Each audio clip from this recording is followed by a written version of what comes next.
Prepare to experience the strongest radio allowable by law. Secrets will be revealed.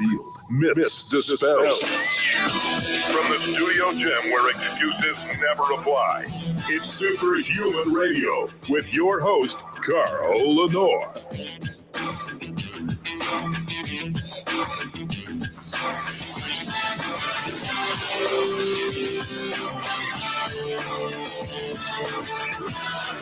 Welcome back to Superhuman Radio, the one show that gives you real anti-aging advice. I don't promote any magic beans or magic potions. You got to take NMN and all this other BS out there, which we have no clinical evidence that really extends life or even improves life other than what the companies that sell these products tell us. But reversing aging doesn't always cost a lot of money. And quite often it doesn't cost anything, but it does have a requirement that you put in some effort. We've talked about plasmapheresis having profound effects on the epigenetic markers of biological aging, plasma dilution, donating blood a couple times a year in and of itself. And we've talked to Dr. O'Mara once before about visceral fat. But so much more information has come forth that we had to have him back on the show. Visceral fat, I like to call radioactive fat because it's the one that literally destroys your body. It promotes the type of inflammation that literally causes joint problems. And I'm going to talk about this with Dr. O'Mara firsthand in a second. Let's do this. Let's thank our title sponsor so we can get right into this discussion because everybody deserves to know this information. This show today is made possible by Legendary Foods, makers of the Tasty Pastry and the Sweet Roll. If you are a low-carb, low-sugar person, and you should be, these are the go-to snacks that will make you feel like you're cheating, but you're not. The Sweet Roll gives you everything that horrible Cinnabon at the airport will give you, except all the sugar and carbs. It tastes like a Cinnabon. Get the cinnamon, the chocolate, or the wild berry, but it's 20 grams of high-quality protein, 5 net carbs if you're a net carb person, and only 1 gram of sugar. You swear you're not eating something good for you, but you will be. Go to shrnetwork.biz/legendary. Use the code SHR10 to let them know that you heard about them here on Superhuman Radio, because we have only 2 paying sponsors today. It's Legendary Foods and Bioptimizers. That's it. I'm producing this show basically almost for free because the information is so critically important. So now, without any delay, let's get Dr. Sean O'Mara up here. Hey, Dr. Sean, how you doing, brother? Hey, great, Carl. Good to be back with you and your audience on Superhuman Radio. So we talked about visceral fat, and I coined the word that visceral fat is radioactive fat. One of the things I notice visceral fat. I've noticed it for a long time, and I actually am going to put a picture up here. This is a very mild case, but I want to this just popped up on my Instagram this morning right before the show. So when the gut sticks out further than the chest, when you start to have that slightly pregnant look, when you notice that right below the breastbone, your gut pops out and doesn't tuck back in until down by the pelvis, this is the outward force of fat inside the viscera, inside the rib cage. Now, this guy doesn't have it bad, don't get me wrong.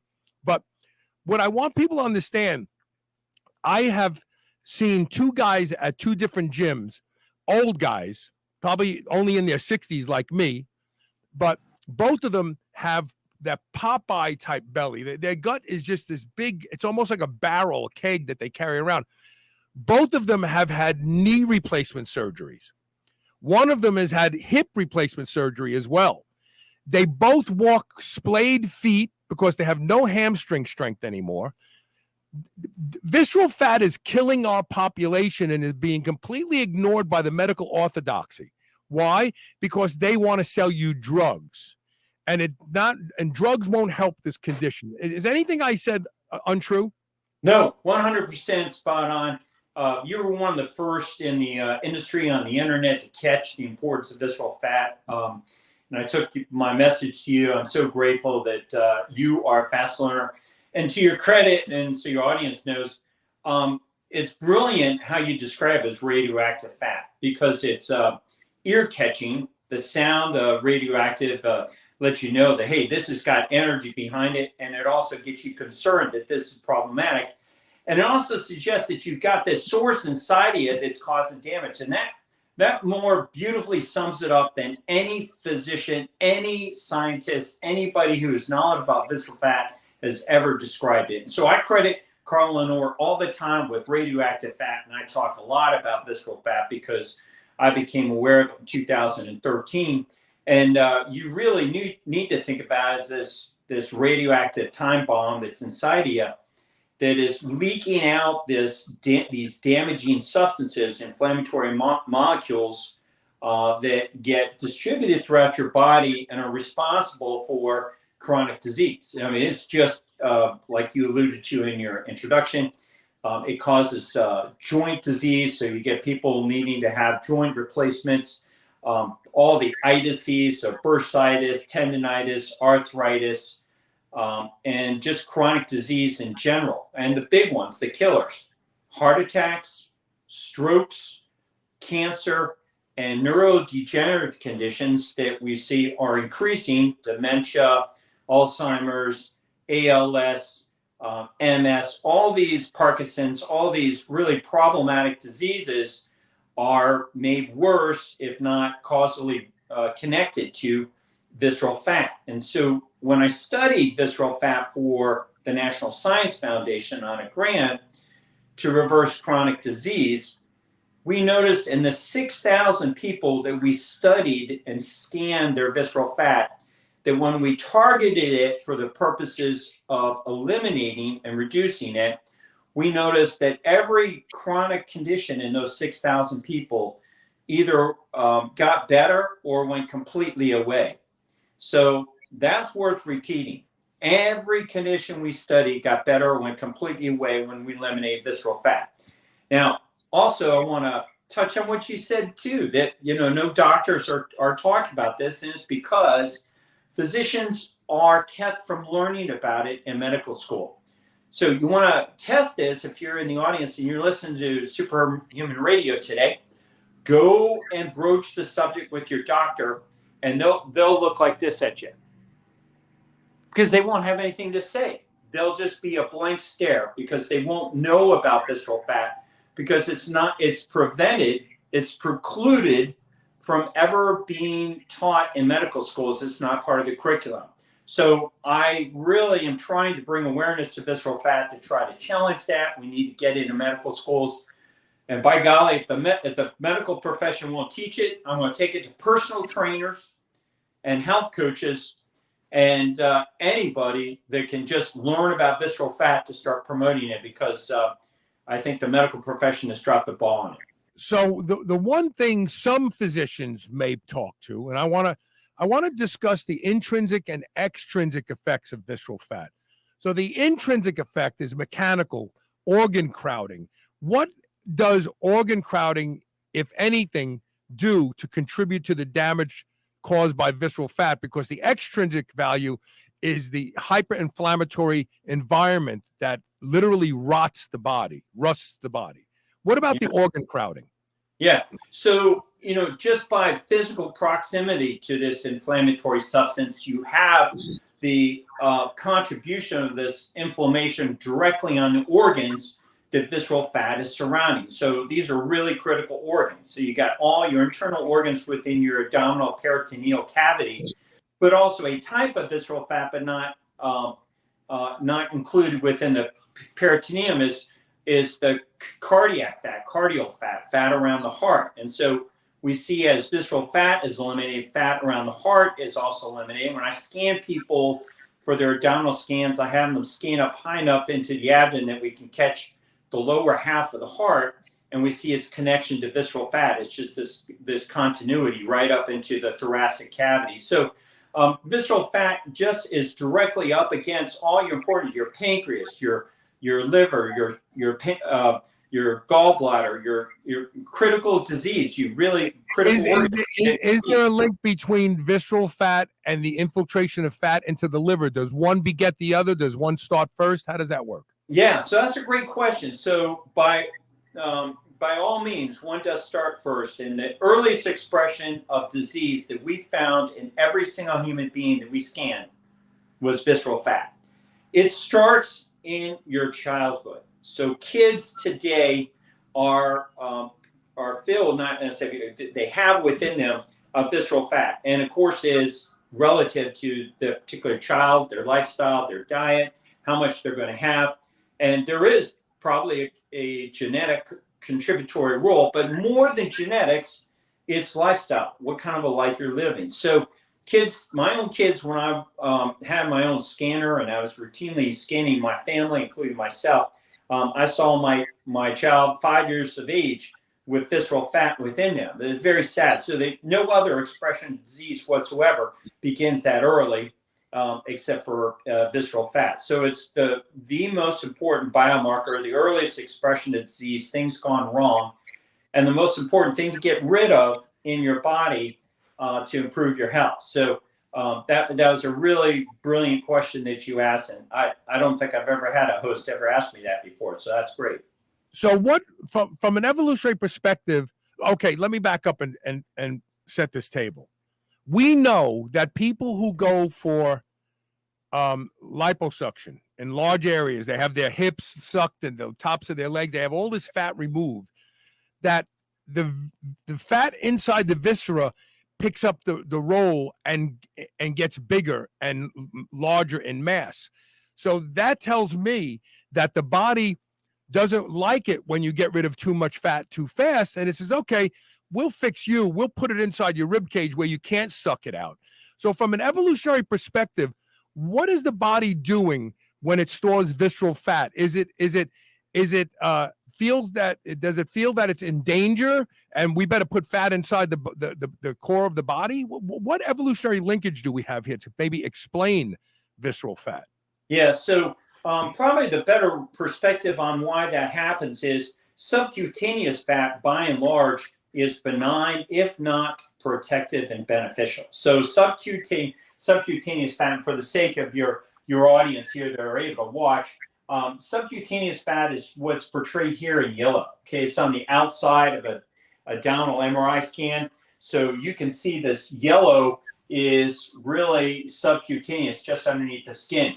Visceral fat is the stuff, as we mentioned, that buried deep within your abdomen, within your rib cage, and that's the stuff that's so inflammatory and deadly and problematic. So when you remove this fat, the protective benefits that subcutaneous fat actually has, you want to have some subcutaneous fat, then it causes a disruption of our physiology, and as a consequence, then when you put on, consume more calories, the unhealthy individual will put down and accumulate more visceral fat rather than subcutaneous fat. So influences on your physiology, your lifestyle, that causes your metabolism to change and head in direction towards accumulating visceral fat are stress. So if you have too much cortisol production, if you drink alcohol, that tends to accumulate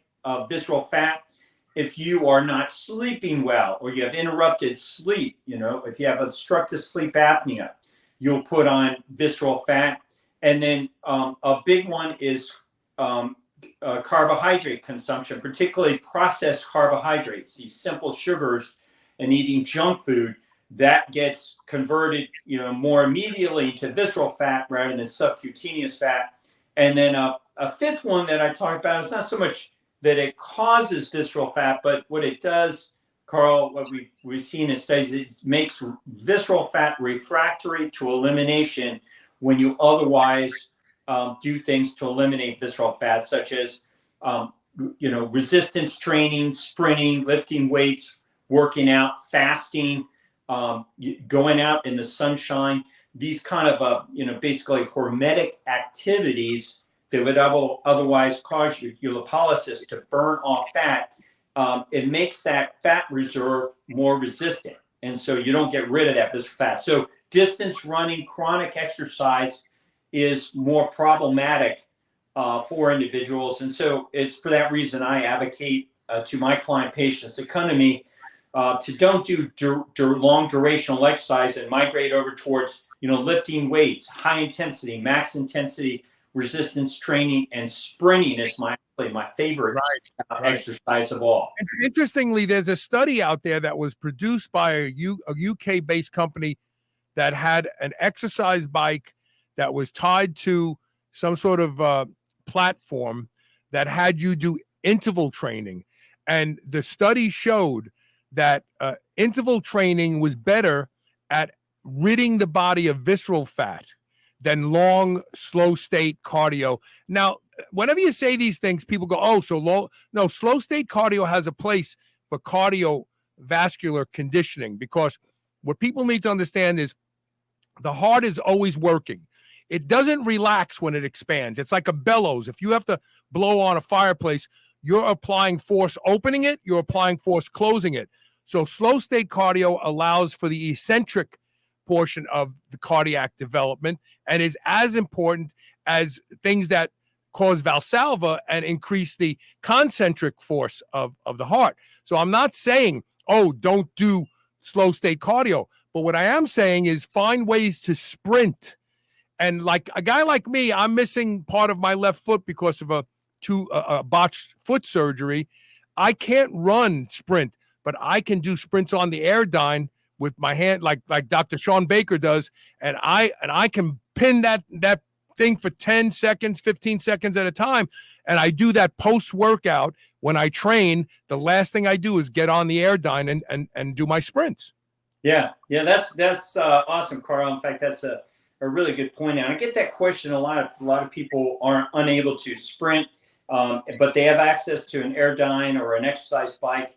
And I tell them to, ratchet up the resistance so they get a good short, intense workout like you're doing in a few seconds. And those studies have been pretty consistent, showing that just very brief seconds of high resistance sprinting on a exercise bike is more beneficial in eradicating visceral fat and improving metabolism than long state durational exercise like jogging or running. So there is the ability for people to get on a bike and work out and get those benefits and maximum intensity exercise. I like to point out, because it gives people a sense that, listen, you really want to get in there and get a good workout. This isn't the time to kind of fool around and go to a leisurely bike ride. You want to really press into that and tax yourself so you get shorter breath in a very short period of time. So I do that. Minneapolis, I don't have the ability, for about half the year we got snow up here, and so I do a workout on my exercise machine, a very intense equivalent of a sprint.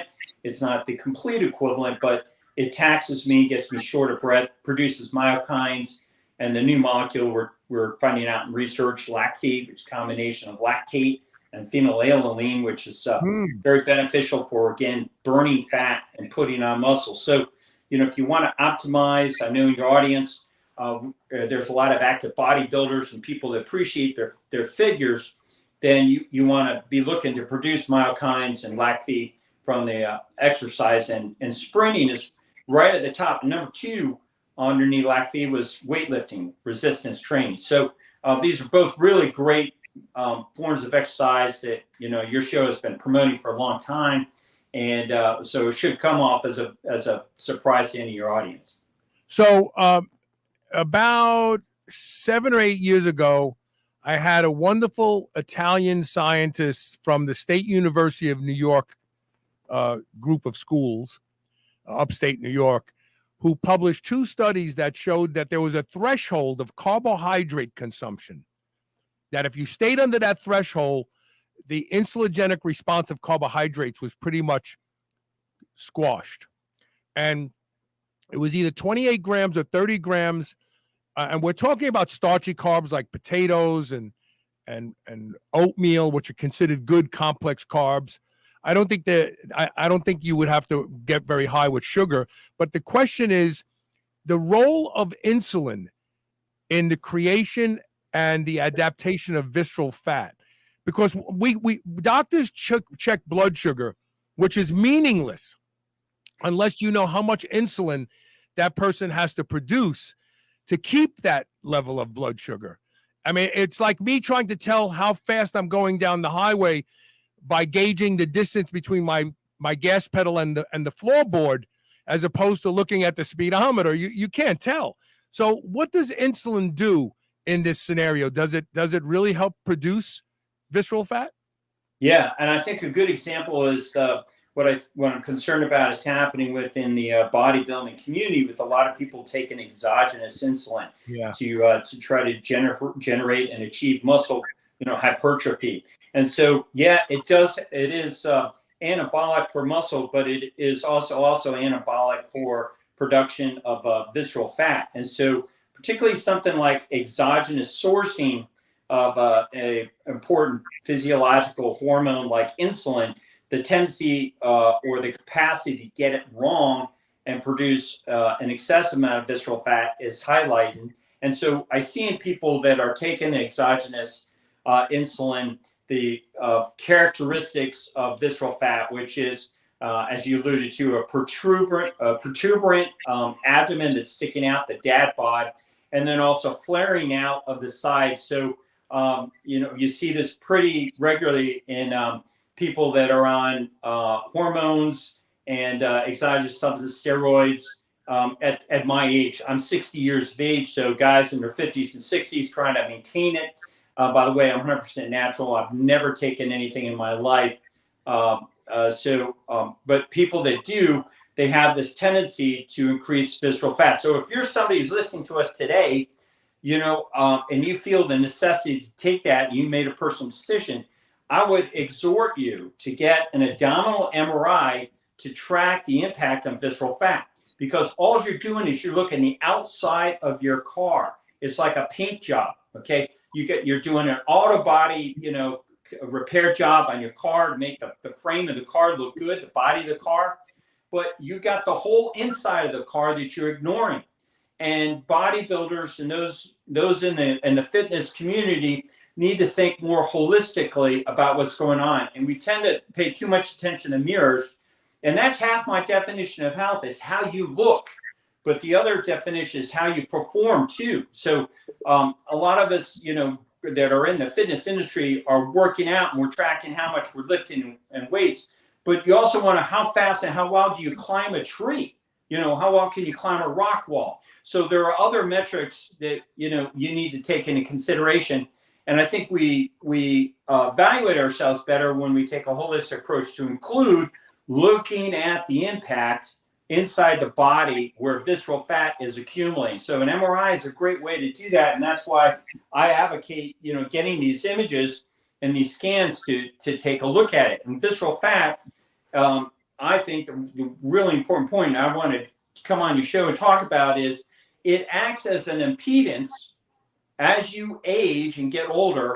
It acts as an impedance for your body to benefit from lifting weights, exercising, fasting, benefiting from sunshine, benefiting from a sauna. All these kind of hormetic experiences that nature gives us, from which we benefit, our bodies benefit from, the benefit is impeded by visceral fat.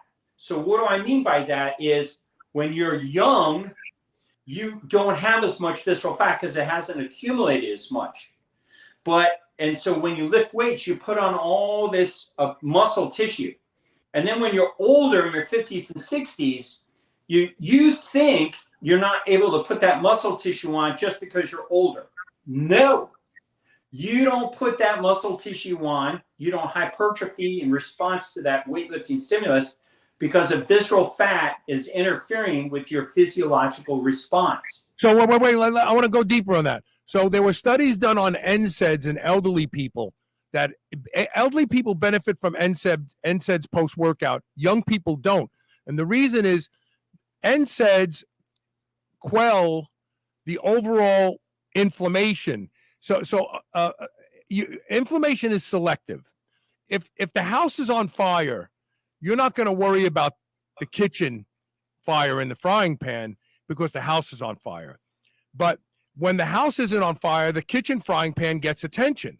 It's the same thing with old people. Our bodies are littered with inflammation, and then we go do a workout, and the body goes, F the biceps. I got bigger things to put out here. I can't spare any response for inflammation to repair that muscle when the whole house is on fire. I know that's a lame explanation, but what we're talking about is that visceral fat causing that house to be on fire.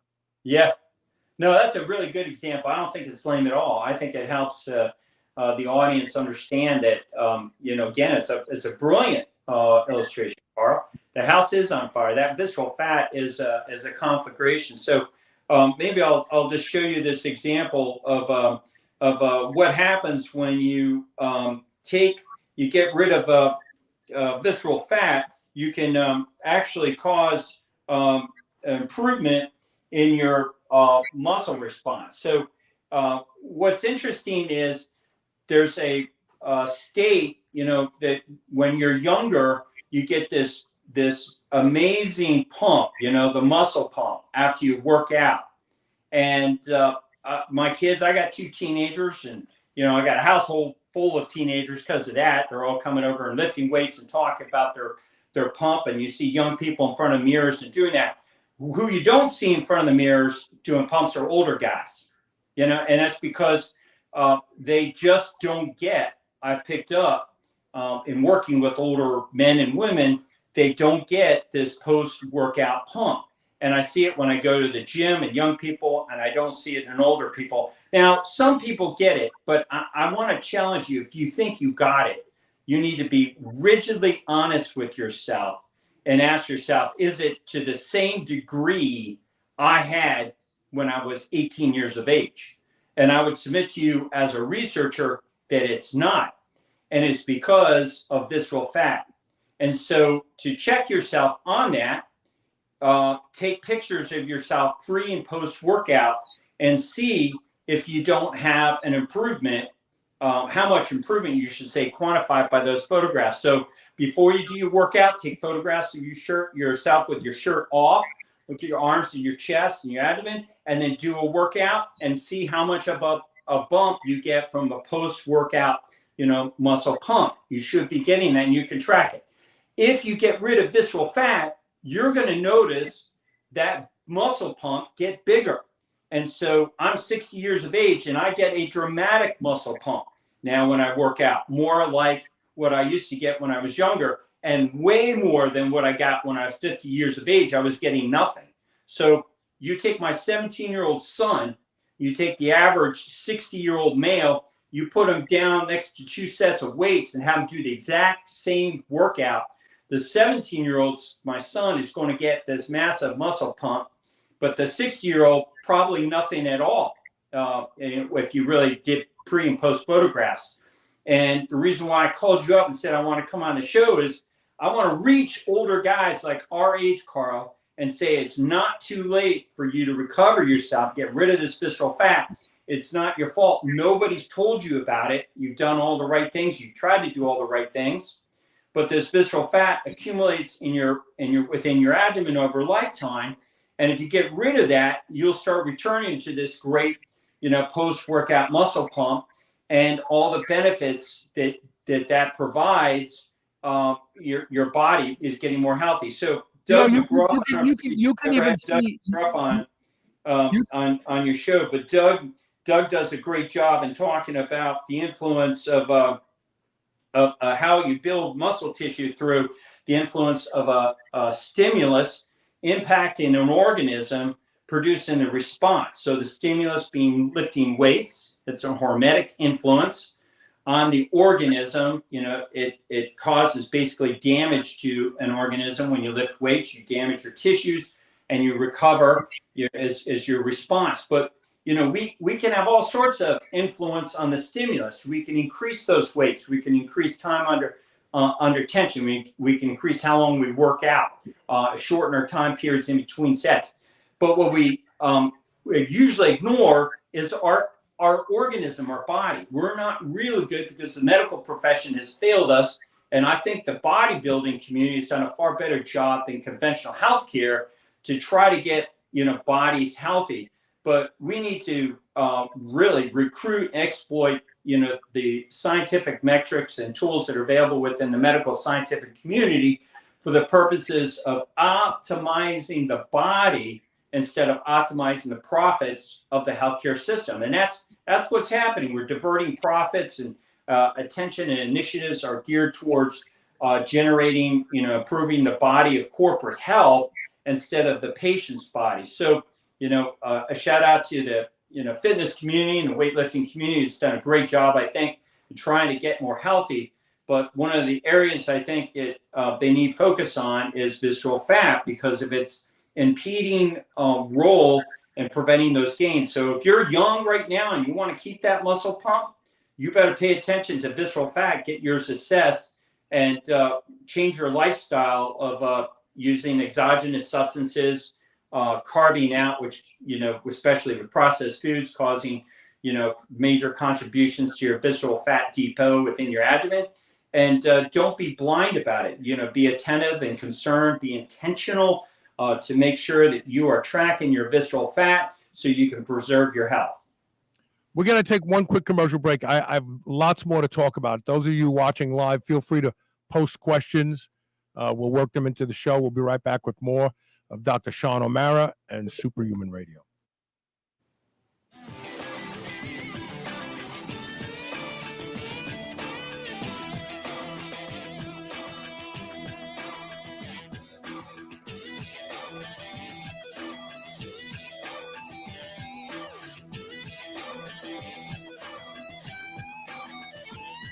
BPC is one of the most amazing supplements you can use. It's been shown to increase the speed of recovery, heal the gut, and do so many other things. BPC stands for Body Protection Compound, and it's a naturally occurring peptide in the body. Used by professional athletes and weekend warriors alike, there has always been an obstacle in the way of average people using BPC, and that is it was injectable only. Not any longer, thanks to NutriNeeds. We now have oral BPC, and it works. Go to shrnetwork.biz/NutriNeeds, NutraNeeds. Use the code SHR and save 10% off your bottle of BPC. Feel better, recover faster, train harder. NutriNeeds. Remember those rectangular toaster pastries you used to love when you were a kid? Well, Legendary Foods has just made them better. The new cake-style tasty pastry is like nothing you've ever had before. With 20 grams of high-quality protein and less than 1 gram of sugar, you'll feel like you're cheating, but you're not. Go to shrnetwork.biz/legendary and use the code SHR10 to save 10% off your purchase of tasty pastries. Now available in cookies and cream, red velvet cake, birthday cake, blueberry, strawberry, brown sugar cinnamon, and hot fudge sundae. Go to shrnetwork.biz/legendary and use code SHR10 today. Hey, this is Carl Lenore. I am the inventor of GunLeash. Over 500,000 handguns are lost in the United States every year. If you carry a gun like I do, you are 300 times more likely to lose your gun. And 15% of those guns will end up in criminals' hands and used in the commission of a crime. GunLeash solves that problem. GunLeash is a patented, no-tracking proximity device the size of a postage stamp. It will alert you as soon as your gun is outside of your range, so you can never leave your gun behind. To learn more and to be notified when GunLeash is available at the end of January, go to gunleash.com and get on our mailing list. GunLeash. Never lose your gun, never leave your gun. There are lots of concerns about food supply today. That's why you need White Oak Pastures. White Oak Pastures will deliver food right to your doorstep. You don't even have to go out and be disappointed by shopping in grocery stores. The finest beef, pork, lamb, duck, and more can be found at White Oak Pastures. And now they even have seafood. And best of all, White Oak Pastures has a negative carbon footprint, which means that you don't have to feel guilty for eating your ribeye. Go to shrnetwork.biz/white oak and use the code SUPERHUMAN to save 15% off. You're listening to the Superhuman Channel. Don't hate us because we feel good.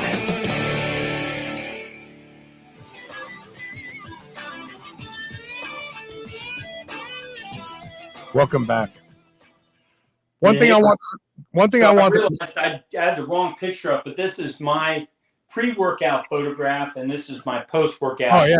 Well, there's something else that needs to be mentioned, right? We call it mature muscle, but when a lot of us guys who've trained most of our lives get older, we notice our muscles are flatter. They're not as full as they used to be. And a lot of that has to do with blood flow. I want to talk about how blood flow and inflammation change that fullness. But what I did want to say that's important to say when talking about exogenous drugs, when it comes to insulin, no matter how well you think you are using insulin, exogenous insulin is always going to be causing visceral fat. And here's why. The pancreas oscillates. It gets feedback from the insulin receptors, and it oscillates how much insulin it produces in response to a meal, so that when it doesn't need any more insulin, it clamps down and stops, so it doesn't send you into a hypoglycemic episode. When you inject insulin, it's steady, regardless if it's not so high that it's going to put you into a coma. It's steady, and the insulin receptors don't understand that. They're expecting the feedback that they're giving to oscillate the insulin, and when it doesn't do that, all bets are off. Insulin, injectable. Look, if injectable insulin was so great, type 1 diabetics would live forever. And they don't. I'm willing to bet they have shorter lifespans than their normal insulin level producing cohorts. But insulin is always going to get. I'll never forget, there was a fantastic Puerto Rican bodybuilder from Puerto Rico named Gustavo Bedell. He was handsome. He had a beautiful smile. But the first time I saw him on stage, he would pose, and then when he would relax, his gut looked like a tortoise shell. It would blow out, it would blow wide, and the individual muscles, it looked just like you were looking at a turtle, a big giant turtle shell. That was common. In fact, when bodybuilding was still televised on like Wild World of Sports, Arnold Schwarzenegger circled bodybuilders' guts, and he says, "What is this? I don't understand this." And it was because insulin was starting to be used by these bodybuilders. Yeah, no, that's a great point. And, also on those beta cells in the pancreas that produce insulin are melatonin receptors. So tied to production of insulin is the connection to light influence. And so you're so right about exogenous insulin being produced, and it cuts it out, the influence of light. We no longer, our circadian rhythms are compromised for many reasons, but especially yet another one with exogenous insulin. So I am not a proponent of exogenous insulin being used for bodybuilding. I work with my clients, try to keep them 100% natural, and to not use it. And I'm not a fan of it, even when it's being used by physicians in many cases, because type 2 diabetes is, they've allowed people to continue that disease state so much that now a patient becomes insulin dependent because the poor management by the physician with patients who are unsuspecting about and unaware of their continued use of processed foods. So, yeah, I think this is a big problem, and just the appearance of bodies and our biological response, how we respond to these stimulus when we work out, is an indication of how healthy you are. And to your point about, you started to mention blood flow, I think it really relates to blood flow. So your body's post-workout response is predicated to the extent that you can perfuse those tissues even at a cellular level on up, so you get that nice pump. And when you're less healthy because of visceral fat and chronic disease in your body, that response wanes. And nobody's talking about the absence of the post-workout muscle pump. It's just kind of silently. It's like this novelty. It's like this novelty thing, the pump, but that is the desired response to muscle work. And when it stops happening, that's not good. Yeah. Well, I'll tell you, I think it's an important biomarker. And I'll tell you another one, because when my teenagers talk about how, we're like obsessed with it. We talk about it all the time. And you see them in front of the mirror. I think that's a good thing. My twin brother told me once, he got very upset about these poses and people doing self poses. I know that's a good thing, because what it's saying is it's biological imprinting in your brain that says you've done a good thing when you've worked out and you got that pump.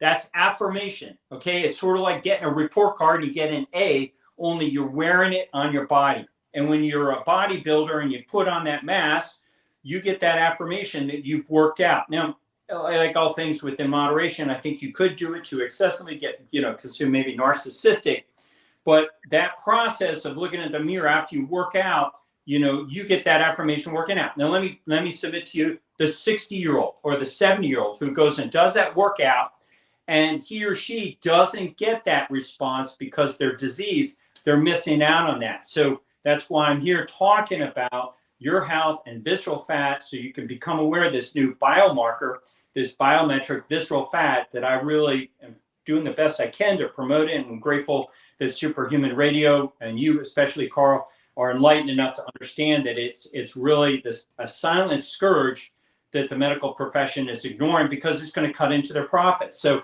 yeah, can I get a doctor? Can I get a doctor to order this kind of an MRI? I show him your research. I say, look, I want to have this done. Like, I'm 65 this month, so I have Medicare now. Will Medicare pay for that?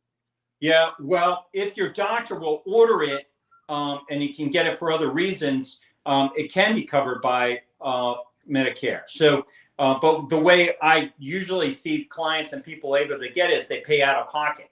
So, like in Los Angeles, you can get this for, I think, around $340, which is, well worth the money to get a really good look at your visceral fat, to be pay out of pocket. But some markets I've seen as high as $2,000. That's out of reach of quite a few people. But, I think it's worth paying out of pocket. But here's another thing you can do, Carl, is a lot of people, particularly females, have had abdominal CT scans. Well, abdominal CT scans also show visceral fat, and I'll show you what it looks like. So if you get a abdominal CT scan, you can read your own visceral fat inside of it by going back to your old scans, and that's it right here. So this scan here, visceral fat in a CT is the opposite. Instead of white, it's black. Okay, so all this blackness inside this abdominal CT is visceral fat. So if you ever had an abdominal CT, you have the right to look at that image. And I would say you look at it, because your doctor is not going to read it for visceral fat, one, because he or she isn't trained in it. Even radiologists don't read visceral fat on a CT scan or an MRI abdominal scan. So if you had these scans in the past and you have the report, it's not going to make any mention of the visceral fat. So you got to be the consumer.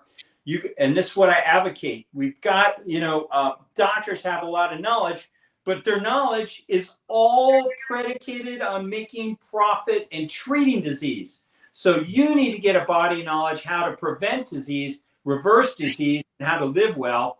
And it's starting with getting rid of visceral fat. So learn how to read abdominal CT. It's black.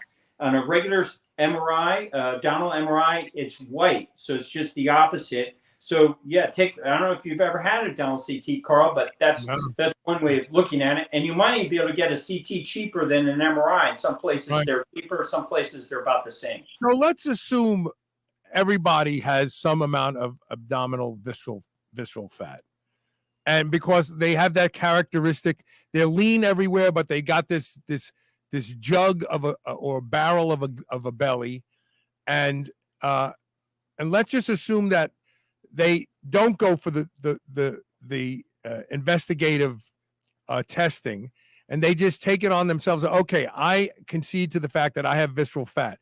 What steps would you recommend? And I want to make sure that I say this first. Some of these steps about sprinting on an airdyne or a bicycle, you should not engage if you know you're not in good fitness health. I mean, because you could push yourself into a heart attack, and that's nobody's fault but your own. But what would people do? Yeah. So the first thing I tell people to do to get rid of visceral fat is start by what we mentioned before, eliminating processed foods. So that shows you how much visceral fat is here. And somebody right here in this image cuts out processed foods, and within 35 weeks, they've eliminated the substantial amount of their visceral fat just by cutting out processed foods. But that's the first thing. And also, I don't know if it's visible to the viewing audience, but there's hold on. I'll zoom in on you. Hold on. Go ahead. Go.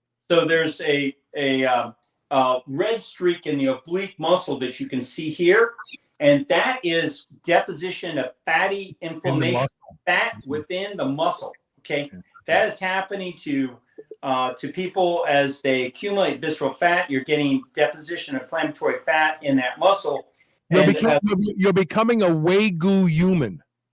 Yeah, and to show you that connection, to visceral fat within to make you that Wagyu human is look at this image of the visceral fat scan with a individual that also we show them the pictures of their legs through their cross section. MRIs through their legs. So you get this deposition of fatty infiltrates within the musculature right here. So you get all that. You could zoom in again. All this visceral fat corresponds to these fatty streaks in the legs. The leg MRIs. Okay, so that's human Wagyu or human marbling, I call it. Right. Look at this individual. His visceral fat is just that teeny bit of weight right there, and look how beautiful his muscles are. They like filet mignon. Okay, so you don't want to have that. And you mentioned blood perfusion. So you see muscles outside the body, and those are skeletal muscles. But there are three types of muscles in the body: skeletal muscle, there's cardiac muscle, which your heart is a muscle, but it's a specialized type of muscle. And the third type of muscle you have is smooth muscle. And smooth muscle is in your endocrine system and your gastrointestinal system. It helps you propagate food through your intestinal tract, so you can have a normal, healthy digestive process, and including defecation, evacuation of your bowels.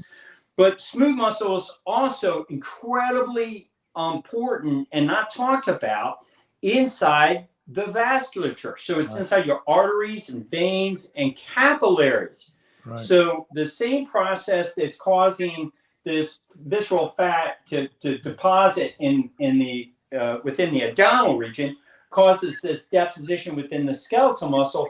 And I think it's also causing deposition within the smooth muscle of arteries and veins. So what do we see when you get rid of visceral fat is you see the advent of visible pulses on the human body. So now all over my body and my clients who work with me, their pulses become visible. So you don't feel for a pulse, you look for a pulse. And then as a consequence of that improved blood flow now, you see that pump returns.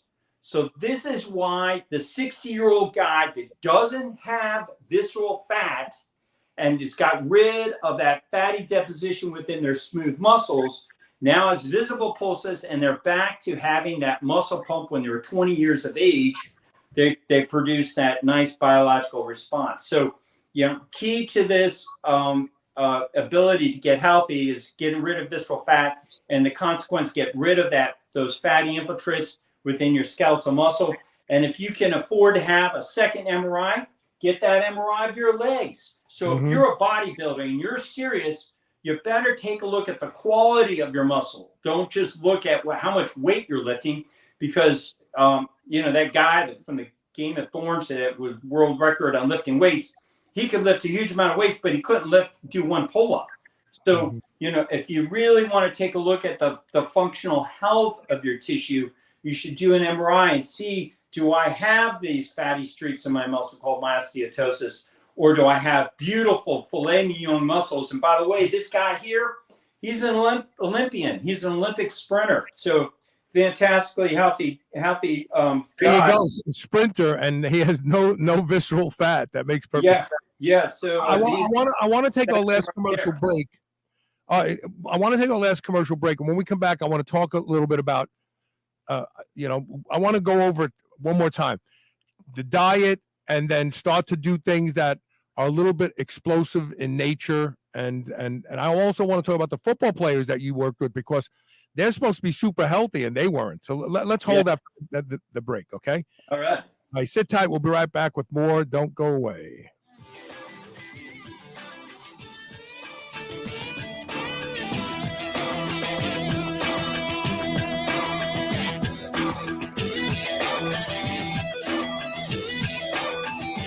Dogs should be powered by fat and protein, not carbs. That's why Visionary Pet makes low-carb, ketogenic dog food for dogs of all breeds and life stages. From kibble to freeze-dried and even low-carb treats, all Visionary Pet recipes are very low-carb, ketogenic, and made with 100% real meat protein. Shop now and use code SHR for 20% off your first order today. Your dog deserves the lifelong benefits of optimal nutrition. Make the switch to Visionary and see why smart dogs eat low carb. Hey guys, it's time to change your f***ing underwear, and it's time to change to Sheath.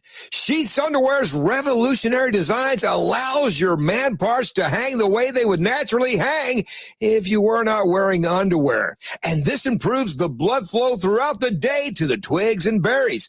If you've never experienced wearing a pair of Sheath underwear, boy, is there an exciting experience waiting for you. Grab a pen and write this down. Go to shrnetwork.biz/sheath. That's SHEATH.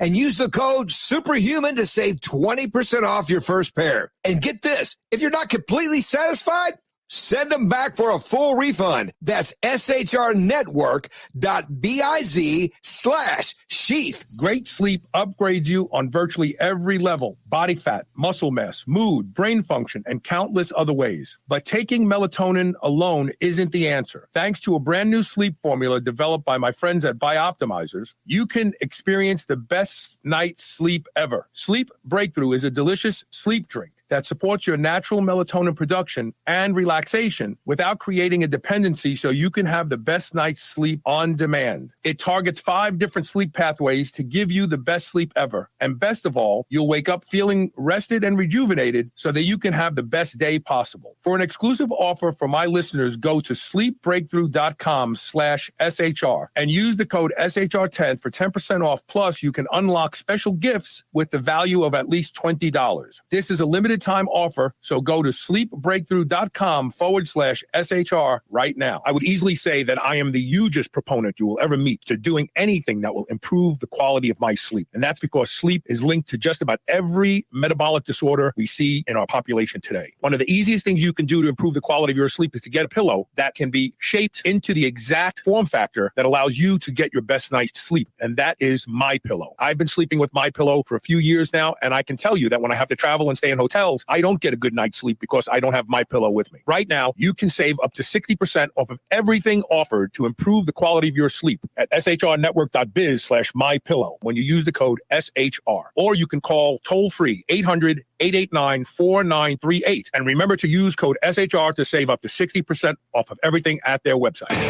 This is the Superhuman Channel, doing reps with the weight of the world. Welcome back. We're talking with Dr. Sean O'Mara about visceral fat. Oh, sorry, not doing my job. And how important it is to pay attention to your visceral fat and do whatever you have to do to get rid of it. The first part is simple. It's stop eating processed food. If it comes with a label and 16 ingredients, don't eat it. Eat chicken, eat pork, eat beef, eat turkey, eat salad, eat broccoli, eat green beans. Eat real food that you have to prepare yourself. That's the first step. By eliminating the processed foods loaded with sodium, loaded with sugar, loaded with all sorts of other crap that you just don't need. That's step 1. Step 2 is start paying attention to the way you exercise. If you're somebody who's unhealthy now, we're not suggesting that you go sprint. Maybe not even walk long distances. Maybe all you can do right now is stand during the commercial breaks of your favorite shows, and then gradually progress into walking around the sofa until you can now take a 10-minute each way walk outside. But start doing something. Anything is better than just sitting there and rotting away. And if you are able to get on a bike, especially a stationary bike, some of the better ones, or an Airdyne. In 5 minutes, you can do a great workout. You ride for a minute, you blast off for 5 seconds if that's all you can do. You ride for a minute, you blast off for 5 seconds. You do that 5 times, you're done. That alone will start to etch away that fat inside your viscera. I've seen it myself. My stomach I haven't been able to hold a flat stomach for a couple years. If you look at some of my older pictures from a couple years ago where I still look like a power lifter, I had that barrel gut. But my stomach is flat now, and it's because I've added, and especially post leg day. Let me tell you a little secret. Litvinov, who was a Russian hammer thrower, a champion Russian hammer thrower, would squat heavy weight and then rack the bar and run 100 yards. There's some magic when you train legs and you've been squatting and leg pressing and doing all sorts of stuff to get on a bike and do some sprints, your legs will blow up. It forces blood into the muscle. It's the greatest. But those sprints are magic. Change your diet and start becoming more active and try to slowly work into explosive cardiovascular movements. What do you think, Doc? Yeah, I love that. No, I think that's super cool. And that's been my experience. It's exactly what I do. On my squatting day, after I finish squatting, I end with sprints, and my legs feel like they're going to explode. The blood rushes into them, an enormous amount of post workout muscle pump occurs in my lower extremity. So I hadn't heard that story that was attributed to that Russian hammer thrower, but super cool. That's anecdotally what I do, and I tell my clients to do the same thing. So spot on, man. Yep. Now, if people listening to the show want to engage you, they're willing to pay out of pocket, or maybe Medicare will pay for them because they have some sort of issue. And I know the medical coding thing is a whole big game nowadays. If someone wants to reach out to you, how do they reach you? Yeah, so I have a website, and I have some interesting information on that too. It's just my name, Dr. Dr. DrSeanomara.com. So DrSeanomara.com. I'm also on Instagram, and I put my strategies for eliminating, some of my strategies for eliminating visceral fat are pinned right on my Instagram account. And I do videos, free videos on YouTube that you can go get content on. But if you're really motivated, and listen, if you're somebody that's got some money and you can afford to get these MRI scans, you better seriously think about getting rid of this visceral fat in a hurry. I've studied it for 13 years and believe that I have the best strategies I figured out to get rid of it. So get a hold of me through my website, and you'd have to come to Minneapolis, but one-day consultation, I'll tell you what you got to do to get rid of visceral fat and work with you for 1 to 3 months till we get rid of that. And lots of people interested in doing that. But I look for the motivated person that really has got some discipline, particularly people that know about key performance indicators in the business community often work out to be good clients because I teach them the metrics, how to get rid of visceral fat, and it works out well. So yeah, I got a website, Instagram, Twitter, and YouTube. There you go. This is age reversal. This is really age reversal. Like we talk about how plasma pheresis and plasma dilution will show you years and years of age reversal on an epigenetic test. But this kind of age reversal is even better because a lot of times the plasma people, they feel good and their test shows great stuff, but it's not like as though they go, oh man, I feel like I'm 20 again. This kind of stuff will make you feel like you're 20 again. These are all real modalities of age reversal. This is not all this bullshit that's out there today. And I'm a proponent of peptides, but peptides don't work unless you remove the insult. If taking peptides to recover from an illness and you haven't identified what caused the illness and eradicated it is like picking out the colors of paint you want to paint the walls of a house that's on fire. It's premature. Peptides should only be employed after you figured out what messed you up and you've removed it. Yeah.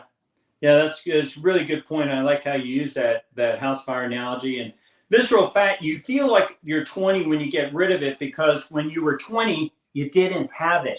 You had very little of it. And then as you're, become 50, 60, 70 years of age, you've accumulated all this and you feel like hell. I mean, you're falling apart. You got all this chronic disease. So yeah, you're exactly right. Get rid of that visceral fat and you'll return. I literally feel like I'm in my 20s, and I'm not kidding. I lay in bed at night saying, I got to get more people to experience the benefit of eliminating this visceral fat.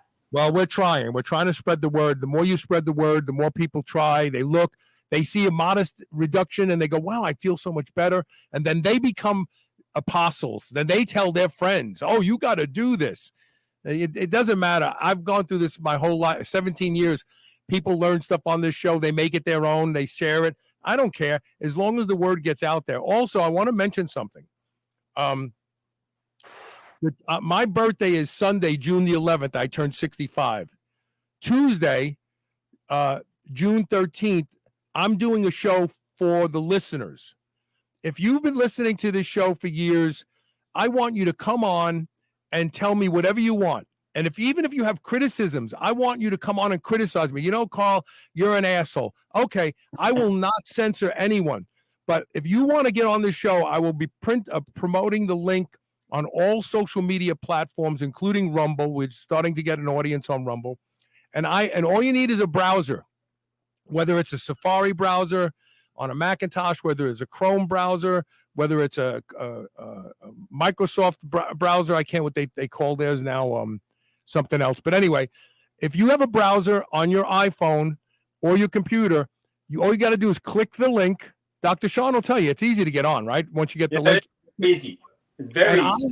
And I will not block anyone. I don't care if it's people who are detractors of mine, who hate me. You will come on the show. This has never been done in the podcasting world before, definitely not in the fitness and health podcasting world. So everybody's invited. Don't forget, mark your calendar, 1 o'clock, June 13th, Tuesday. Come on the show, join me, and either wish me a happy birthday or tell me why I'm an ass. That's all, one or the other. That's all you got to do. Yeah, I have a comment. Let's see. Somebody's already. Sean Wasson, one of my first investors in Gunleash. Gunleash was supposed to launch in January, but you can't half-heart this kind of a device when you're protecting people from losing their guns. We found some issues when we alpha tested it, and we're fixing them right now. We're hoping to go to market in July. We've already been approved by Cabela and Bass Pro. We will be in their stores. We've already been approved. Yeah, we have channels already. They want this. The ATF just released reports that in the top 300 major cities, the guns used by criminals to do crimes, murder, robberies, between 50 and 70% of them were pre-owned, either lost or stolen guns. You know how everybody says, oh, the gun show loophole? 0.8% of guns from the gun show loophole were used in crimes.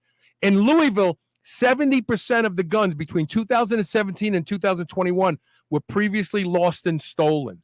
This is the problem that Gunleash will solve. Gunleash will save lives, and it will eliminate a large number of lost and stolen guns in America. That's going to be my legacy. I know this show is my legacy, you say, and I appreciate that. But my legacy is going to be keeping guns out of criminals' hands. Yeah. I want to be hated by criminals. That's what I want. I'm former law enforcement and active duty military still, so I think it's a great idea. I'd love to see DOD get it. I think it's a marvelous innovation, and it's born from your own experience, and that's that is impressed me so much. Listen to your own story, how you became inspired to want to create this device, and I wish you all the success with it. I think it's a wonderful innovation, and I hope it gets out there. Thanks, brother, and thanks for being here. Criminals don't go to gun shows. That's right. The only people that go to gun shows are people who want to buy muskets, because that's almost all they have there now is old black powder rifles.